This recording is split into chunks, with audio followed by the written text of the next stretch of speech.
And this week is National Drowning Prevention Week, and BC's coroner has released its latest report on accidental drowning deaths. Now, last year, 2024, the number of deaths decreased by 18% from the previous year, but there were still 98 people who lost their lives in largely preventable accidents last year. Most of them were in the summer months. And for more on this, we have reached Kimiko Hirakida. She is the Director of Programs and Services at the Lifesaving Society's BC and Yukon branch. Good morning to you, Kimiko. Good morning. Thank you so much for having me. Oh, thank you for taking the time with us. 98 people died last year from accidental drownings. Just over half of those happened from June until September. And we know that they are largely preventable. So tell me about some of the reasons and some of the circumstances behind those fatalities. I think a lot of it, if I was going to boil it down to one thing, is that nobody goes out on the water expecting that they're going to drown that day. And that lack of preparedness or lack of awareness, or maybe even overestimating your own abilities, is often what leads to some trouble down the road. It's interesting because men make up a huge proportion of the number of deaths. This is 77% men last year. 21 out of 22 drowning deaths so far this year in BC have been male. Is that male bravado at work? Yes, yeah, it is actually. It's a lot of men partaking in more risky activity.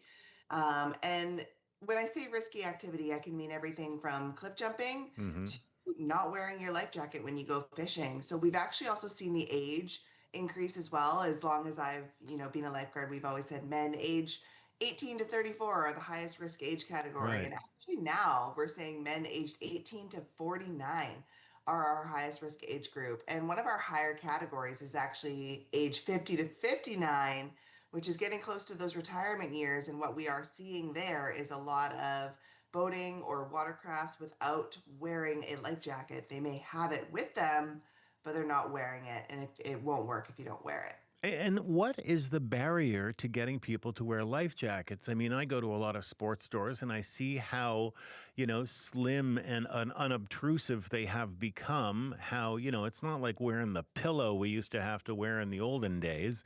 Why don't people just put them on? I think it's just a matter of thinking it's not going to happen to me. And what's really important to remember is it can take seconds. And the thing that I see a lot personally in my own life is I see in a boat, I see all of the kids are wearing their life jackets. It looks great, but then the adults aren't. And what I really want to implore to those adults that go out on boats with kids is one, if your boat capsizes or something happens and you're not wearing your life jacket and your children are, how traumatizing is that going to be for your children to see if something happens to you in a negative Yeah. light? Every single person on a boat needs to be wearing their life jacket. You're right, they are made a lot more comfortable now. One thing that I do want to implore is for life jackets, ensure that you choose a bright color: Yeah. yellows, orange, reds, pinks. Some of the ones that we see in stores, and particularly the ones that I've seen at Costco this year, I'm a little disappointed by. They're all purples, blues, greens, blacks, Hmm. and unfortunately, that doesn't stand out against open water. No, a black life jacket? Does that make any sense at all? What is I that? know, but if you go look at the store, there's a lot of black ones there, but the great choices are right beside them. All right. Now, this month, a 27-year-old international student died in Kamloops. Now, he was swept away trying to retrieve a volleyball from the Thompson River. And there have been other cases involving newcomers.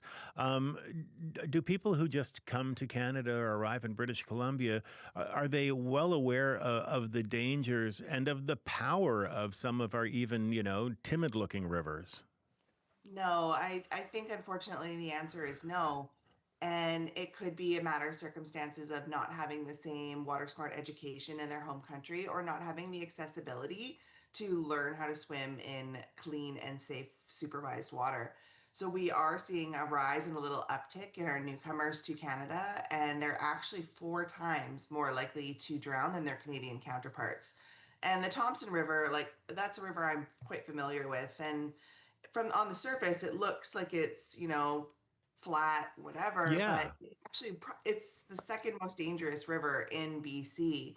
And it's got those overwhelming currents that are underwater, and it is quite fast moving. So we do see deaths in that river almost every year. The Fraser River is the one that tops it. Right. And what do we do about that? I mean, other than, what you have just said is, what we see on the surface is not what you get when you step into a river. I think we all need to play our part in drowning prevention. And what I mean by that is if you see something, you need to say something. And even if that means that it's a little bit uncomfortable or somebody says something back to you that might not feel nice to hear, Hmm. it's important to make sure that hey, that water's really dangerous. Hey, I think that you should wear your life jacket on your paddle board. Like see something, say something. Yeah. And I know, like, I take that very seriously. I'm out on the water all the time.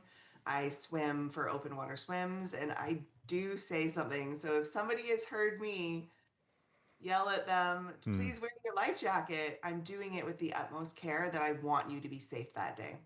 When you do that, if you yell at somebody, "Hey, please wear your life jacket," what's typically the response you get? Sometimes there's some not nice words.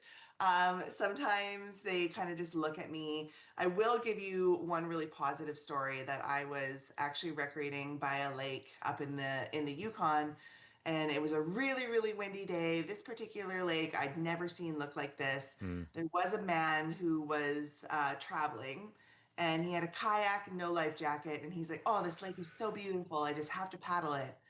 And I looked at him and I said, I'm telling you that I've been coming here for 12 years. I have never seen the lake look like this.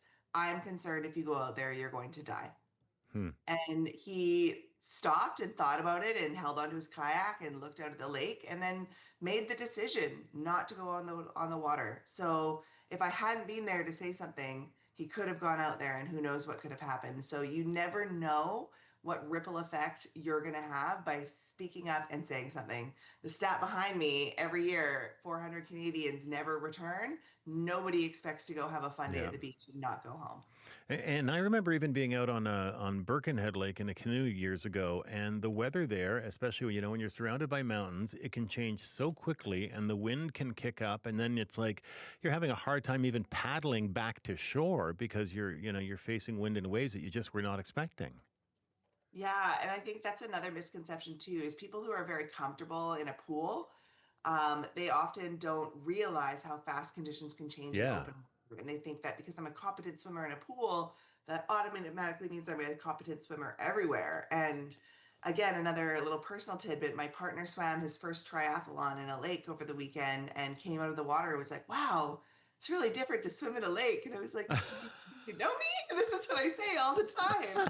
So it really is. It's something that you have to really think about and really be prepared for and take every measure to protect yourself. And we take all of these precautions in all areas of our life. We get in our car, we automatically click our seatbelt on. Yeah. So why is that not an automatic to click a PFD on? Yeah. Like there's just little things that we need to make part of our regular routine when we're recreating around water. Kimiko, so good to hear you this morning. Thank you so much for taking the time. We appreciate it. Of course, have a wonderful day and stay safe out there. And you continue yelling at people on the water, okay? Thank you. Take care. That's Kimiko Hirakida, Director of Programs and Services for the Lifesaving Society's BC and Yukon branch. She's allowed to do that.